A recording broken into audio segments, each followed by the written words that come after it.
है कोई संत राम अनुरागी, है कोई संत राम अनुरागी, जाकी सूरत साहिब से लागी। है कोई संत राम अनुरागी, जाकी सुरती साहिब से लागी। 3 5 दल माया त्यागी, 3 5 दल माया त्यागी, सतगुरु की सेवा में लागी, सतगुरु की सेवा में लागी।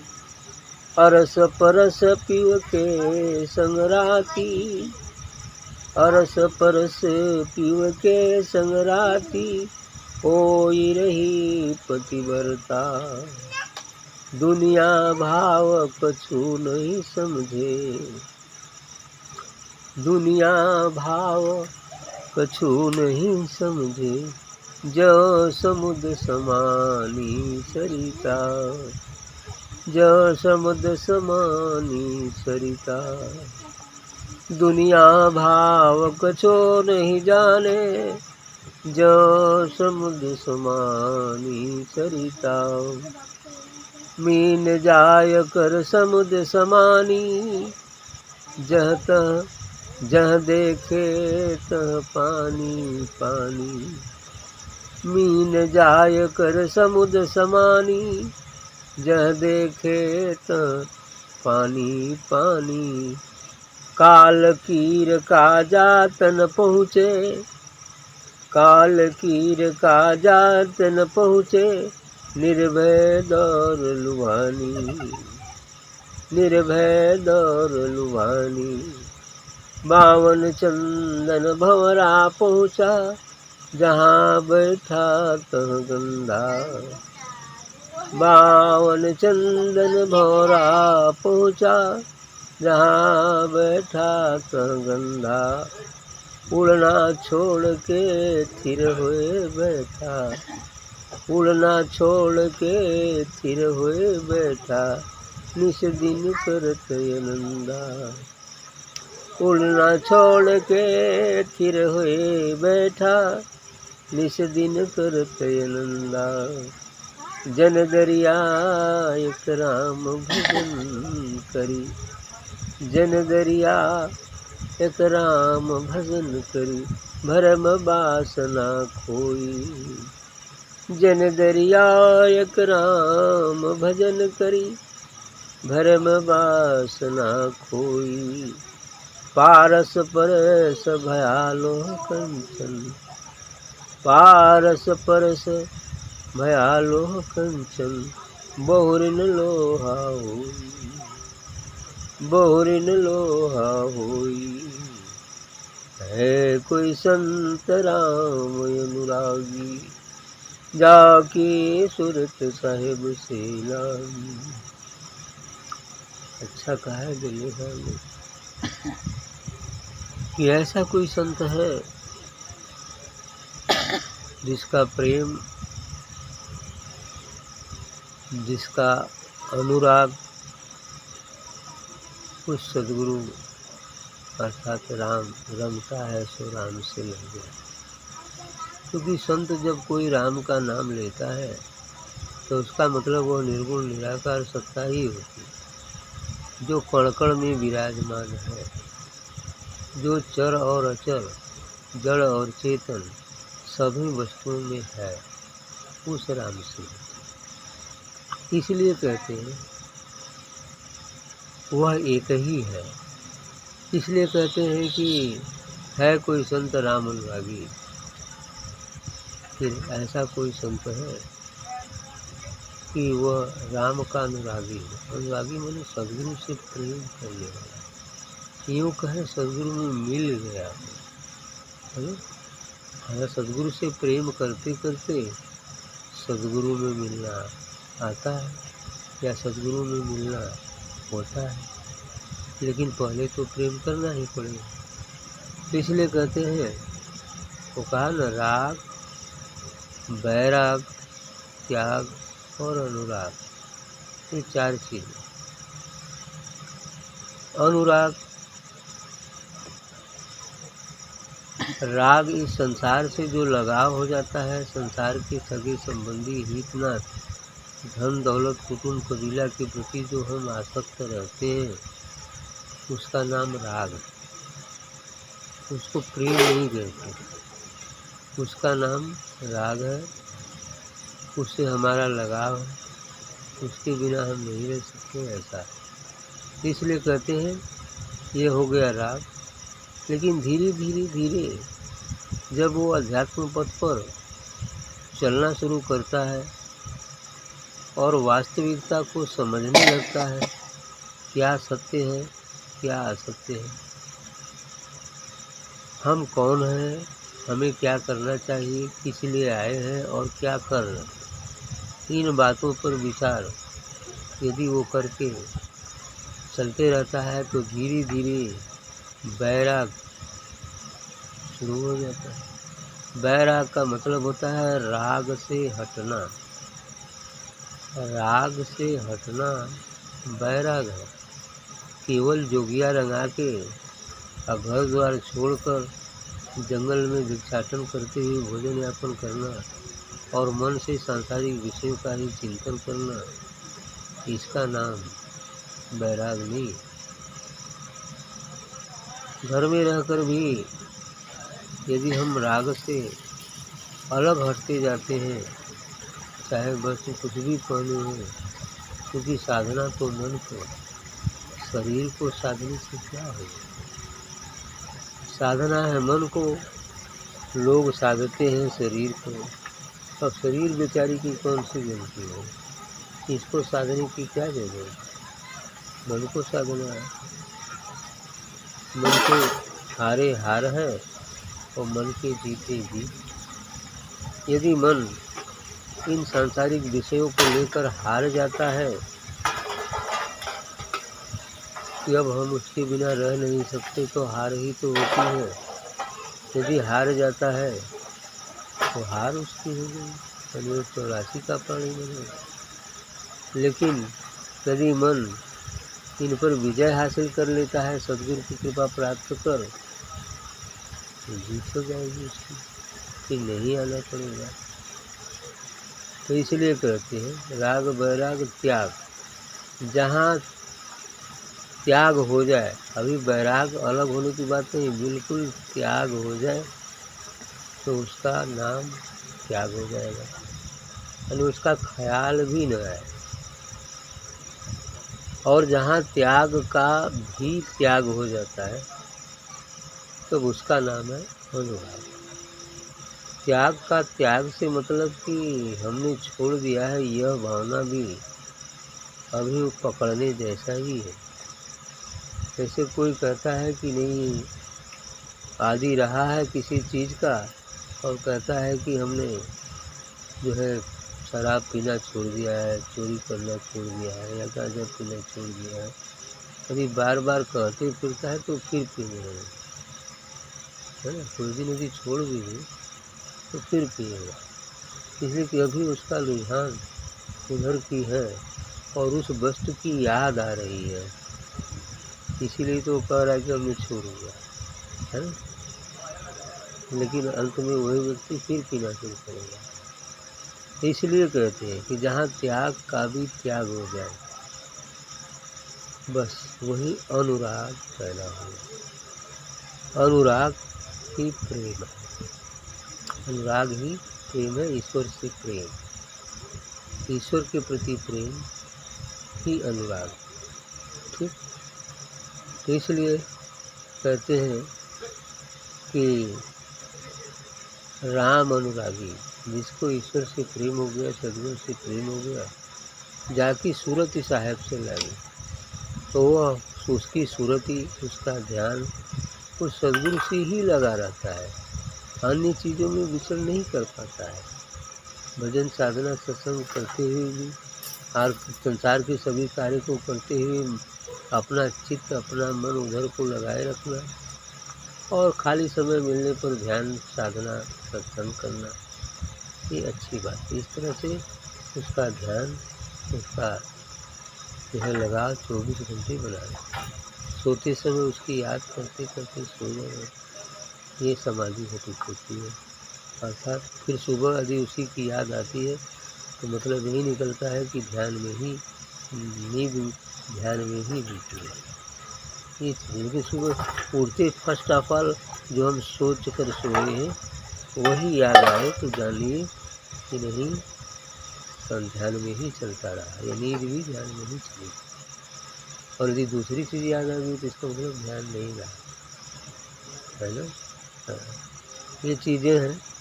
कर 3-5 दल माया त्यागी सद्गुरु की सेवा में लगी। और ऐसा व्यक्ति जो अनुरागी हो जाता है तो 3 गुण, सतोगुण रजोगुण तमोगुण, 5 ये विकार काम क्रोध लोभ मोह अहंकार, ये सब माया के जो हथियार हैं इनको छोड़ दिया। क्योंकि ये 3 और 5 ये यदि हैं यहाँ पर तो माया है, यही संसार है। माने ये 5 विकार 6 विकार और ये 3 गुण सतोगुण रजोगुण तमोगुण, और यही संसार मिलकर संसार बना। 3 गुण से ही एक गुण से ब्रह्मा विष्णु महेश बने हुए हैं और उन्हीं का पसारा ये समस्त जगत है। और इस समस्त जगत उन्हीं लोगों ने बनाया है, पालन कर रहा है और संहार भी कर रहा है समय आने तथा काल के माध्यम से। ये विकार खड़ विकार पैदा हो गए हैं जो जीव को फंसाने का काम करते हैं, और वो भी ज़रूरी है क्योंकि काल अपने भोजन की तैयारी किए हुए है ना। यदि वो फंसाएंगे नहीं, वो सब चली जाएगी तो फिर खाएंगे कहाँ ले आएंगे। इसीलिए तो 1 लाख रोज़ खाता है, 1.25 लाख पैदा, इसीलिए ना पैदा करता है। अब भाई बेसी न पैदा करी, जैसे हम लोग फसल पैदा करते हैं तो ज़्यादा होना चाहिए तब तो खाने का काम होगा। यदि फसल न हुई तो खवाई का, है ना। तो वही चीज़ यहाँ भी काल का एक भोजन है। पूरा जगत काल चबैना, पूरा जगत ही काल का चबैना मात्र है। इसलिए कहते हैं कि 3-5 दल माया त्यागी सद्गुरु की सेवा में लगी। ऐसा व्यक्ति जो इस मार्ग पर चलता है और मिलना चाहता है, उस समर्था को प्राप्त करना चाहता है, इस माया को यदि बाह्य रूप से न त्याग सके तो मन ही मन तो त्यागना ही होता है। क्योंकि बाहर का त्याग सफलीभूत उतना नहीं हो सकता जितना अंतर का त्याग सफलीभूत है। अंदर से मन ही मन यदि त्याग हो जाए, जो बच्चा कभी खिलौना खेला नहीं जो, तो वो कभी उस खिलौने को देखता है तो उसे खेलने की इच्छा करती है और बेसब्री से वो उसकी ओर ही आकर्षित होता है और उधर चला जाता है खेलने के लिए। लेकिन जो खिलौने से खेलता हुआ है तो वो खिलौना हाथ में भी रहेगा तो उसका ध्यान नहीं रहेगा, है ना। उसका ध्यान उसको नहीं रहेगा। जैसे छोटा बच्चा खिलौने से खेल रहा है और भूख लगती है तो वो रोने गाने जब लगता है तो माँ उसे गोद में उठाकर दूध पिलाने लगती, तो वो खिलौना भी हाथ में लिए है लेकिन दूध भी पी रहा है।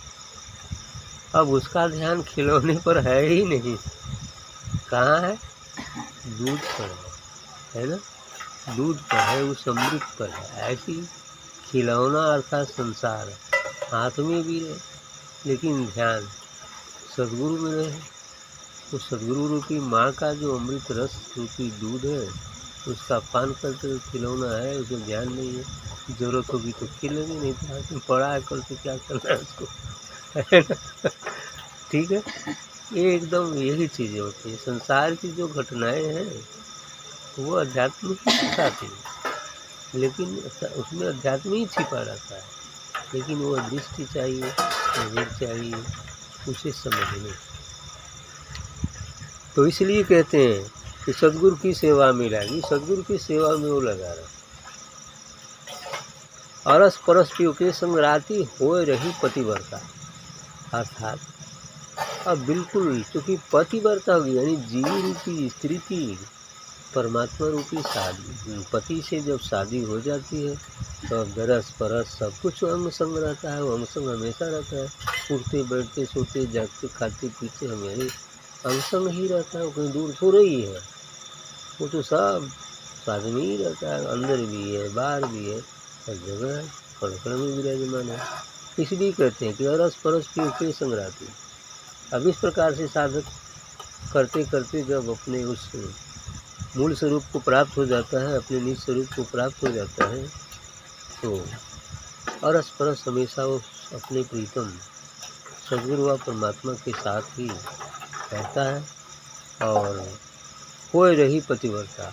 और वो पतिव्रता वही है जहाँ पतिव्रता तो उसी से कहते हैं कि कोई भी स्त्री को सपने में भी विचार में भी किसी दूसरे पुरुष का ख्याल न आए तब उसे पतिव्रता कहते।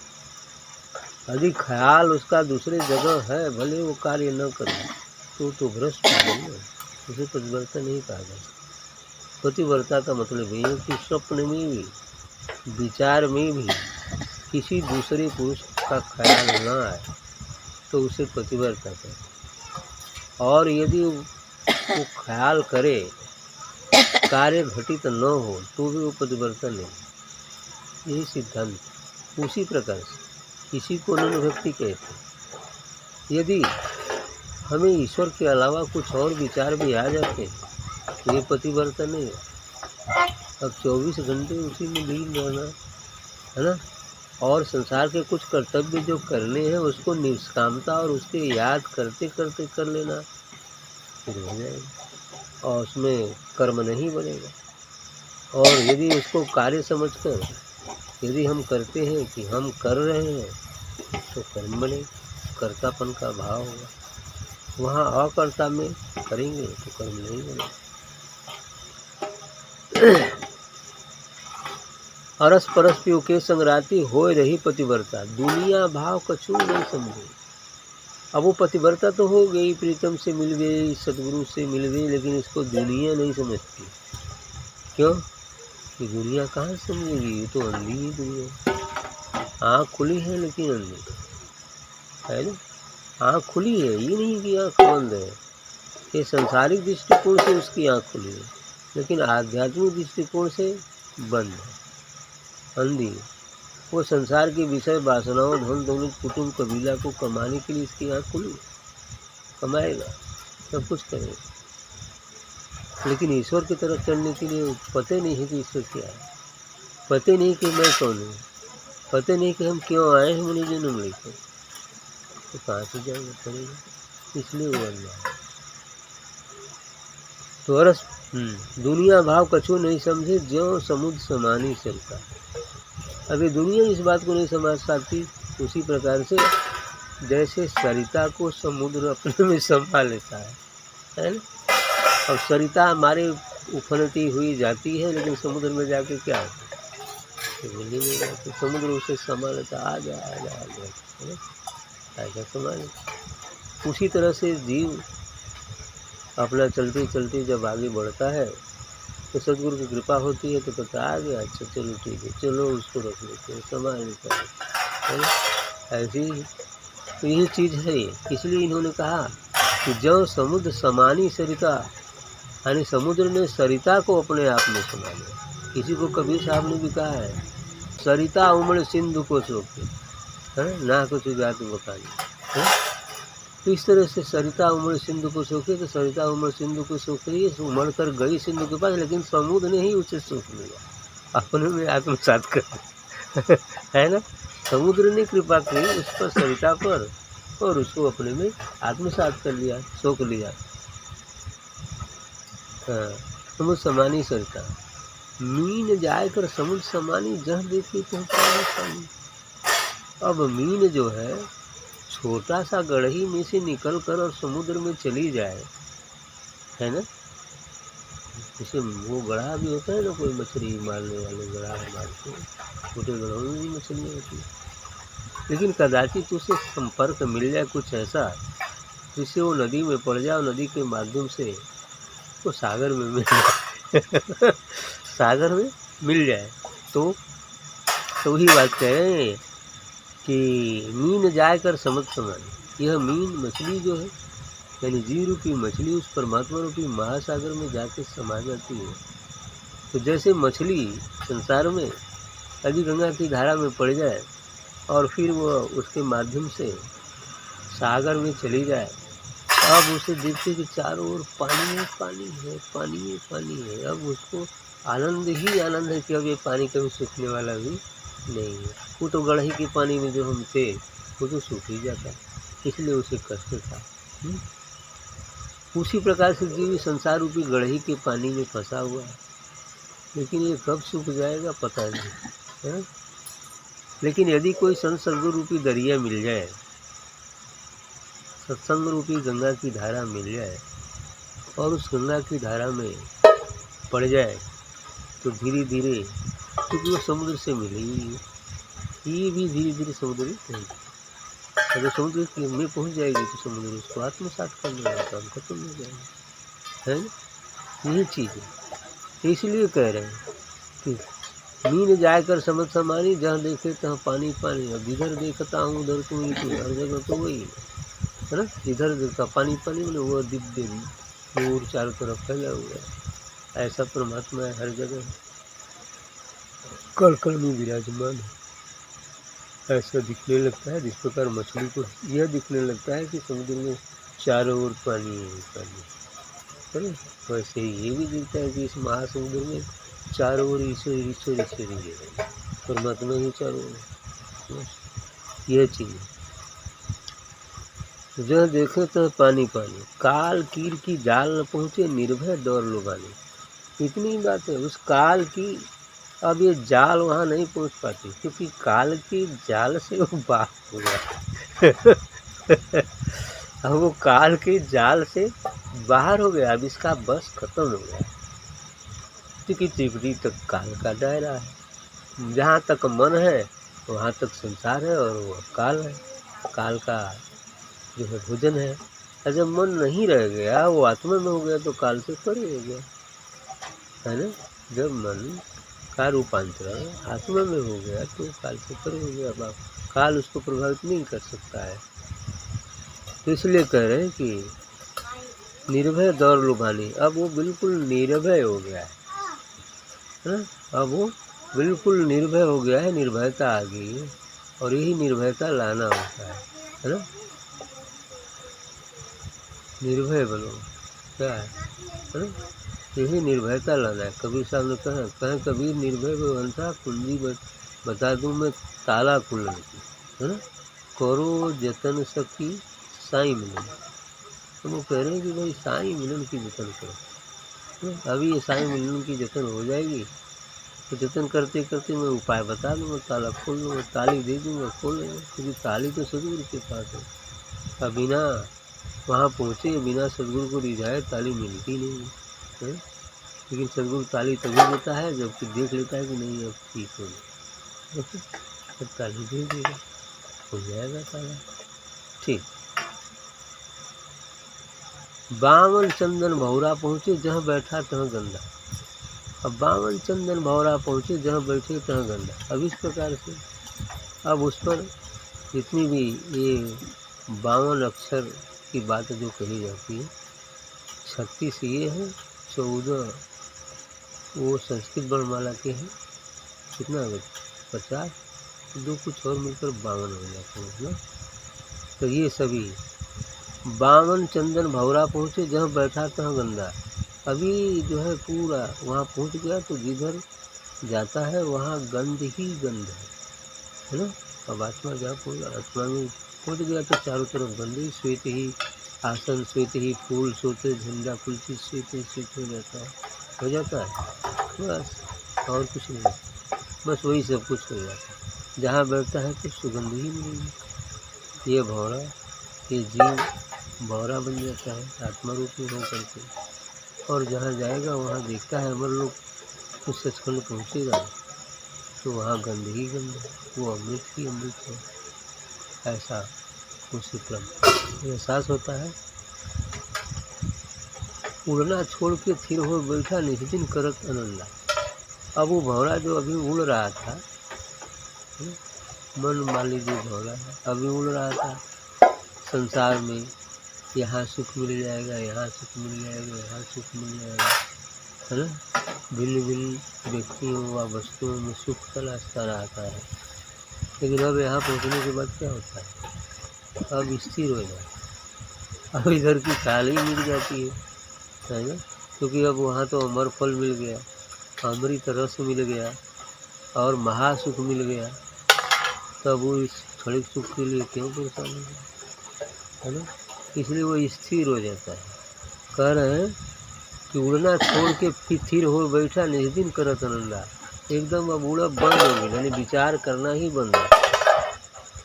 मन जो विचार करता है उसका उड़ता ही तो है।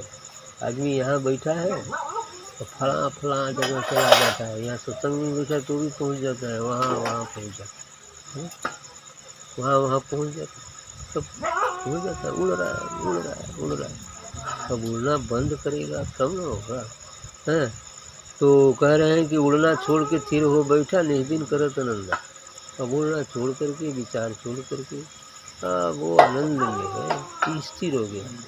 अब उससे कहीं जाने की जरूरत नहीं, आनंद ही आनंद। तो जन दरिया एक राम भजन करी, भरम वासना खो। अब दरिया साहब जी कहते हैं कि अब कुछ नहीं है इस संसार में, और राम भजन करो, कुछ सदगुरु की भजन करो, सदगुरु की भजन करो। बाकी सब जो भ्रम है उसे छोड़ दो।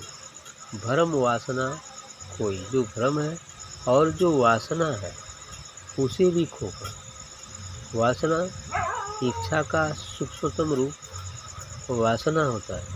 यदि कोई कह दे हम विचार करना छोड़ दे या इच्छा करना छोड़ दे, लेकिन वासना जल्दी नहीं छूटता है ना, और वासना भी छोड़ना पड़ता है।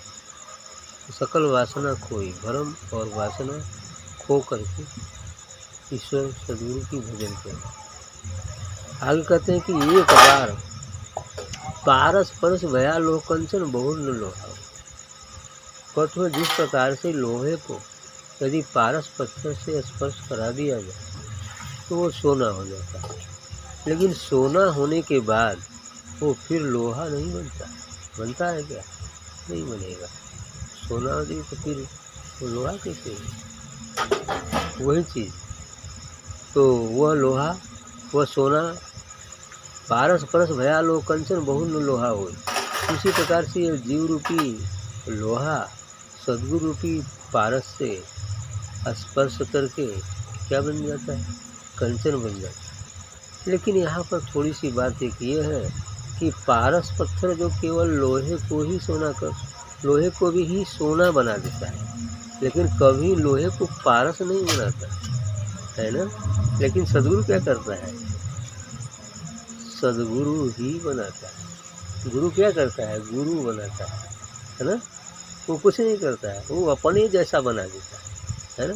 तो ये श्रेष्ठ है। इसलिए इस पारस गुरु से ये गुरु श्रेष्ठ है जो अपने जैसा बना। ठीक, यही चीज़ सत्य है, क्योंकि ये लोही को ही बना सकता है। ये तो किसको भी चाहे अपने जैसा बना सकता है। वो पापी हो, पुण्यात्मा हो, जो भी हो, यदि पूर्ण श्रद्धा, विश्वास, भक्ति, समर्पण से, आस्था से उसके प्रति है, चल रहा है, तो वो भी बन जाएगा, है ना। हाँ, वही बन जाएगा जो वो है। ठीक है।